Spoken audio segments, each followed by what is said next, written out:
welcome to Shaping Memories and welcome to the Daily Chronicles. So today is March 21st and today is Nowruz. Nowruz is Nowruz. I think that's how you say it, but it is the Persian New Year and is observed across parts of Asia and the Middle East. The feast day, which coincides with the spring equinox, is not a religious holiday, but a celebration of new beginnings, peace, and friendship. That would be a great thing to celebrate today. Let's do that. New beginnings, peace, and friendship. All right, let's get into our first article. Our first article is called Root of the Matter.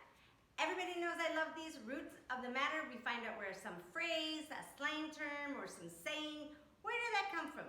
How did it start? So today's root of the matter is bury the hatchet. So when you bury the hatchet, you agree to make peace with someone. This phrase originated from the practices of early Native American tribes. Indigenous chiefs, when negotiating peace with other tribes, would literally bury war axes in the ground as a symbolic view of laying down arms. While the phrase was first recorded in the 17th century, the practice likely dates back much further, probably much further. Over the years, it evolved into the idiom we use today, signifying a willingness to make peace with a foe or a rival. So bury the hatchet. In celebrating peace, friendship, and new beginnings, it'd be a really good idea to bury some of those hatchets. Let some of that go. All right, today I also have a riddle. Riddle me this. So this riddle, it took me a minute. I was like, what? But hopefully you'll get it right like that. And if not, then you can share it with all your friends. But here's the riddle. You see a boat filled with people, yet there isn't a single person on board. How could this be? Think about it for a minute. It's a little tricky. You know, riddles are always a play on words or a little tricky in there. So think about that, and I'll get you the answer in a minute. So on this date, March 21st, way back, these things happened. So in 1804, Napoleon introduced France to a new legal framework known as the Napoleonic Code to replace feudal law. The code stressed clearly written and ambiguous laws. Historians have called it, quote, one of the few documents that have influenced the whole world, end quote. Also on this date, in 1963, the last prisoner was transferred out of the Alcatraz federal prison in San Francisco. Prior to being a prison, Alcatraz served as a fort to protect San Francisco Bay. And on this date, in 1980, I remember this, this was huge.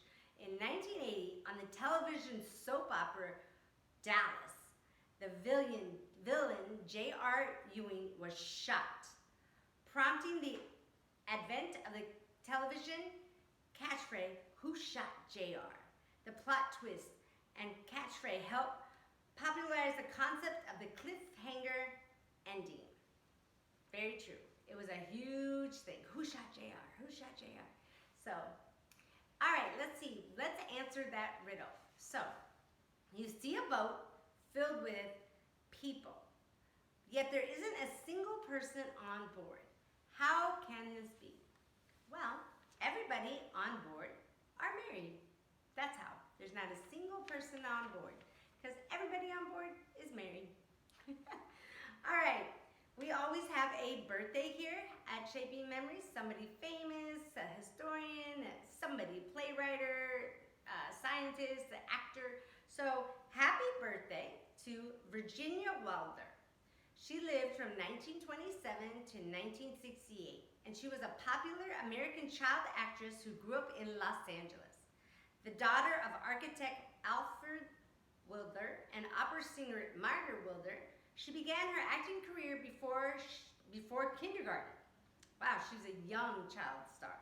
Some of her films include Too Hot to Handle with Myron Lloyd, Souls at Sea, co-starring Gary Cooper, Love is a Headache with Mickey Rooney, Babes on Broadway with Judy Garland, and The Philadelphia Story, alongside Katharine Hepburn. Wow, for a young child, she worked next to some amazing actors and actors.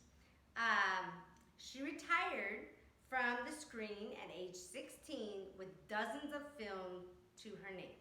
So happy birthday to her. And the last thing I have today is a quote of the day. And the quote of the day comes from Napoleon Bonaparte. And his quote is, "I am sometimes a fox and sometimes a lion. The whole secret of government lies in knowing when to be the one or the other." This is true. So I hope you've enjoyed our Daily Chronicle today. I hope you have a great day. I hope you are happy, healthy, and above all, I hope you stay safe, and I'll see you back here next time in the Daily Chronicle. Take care.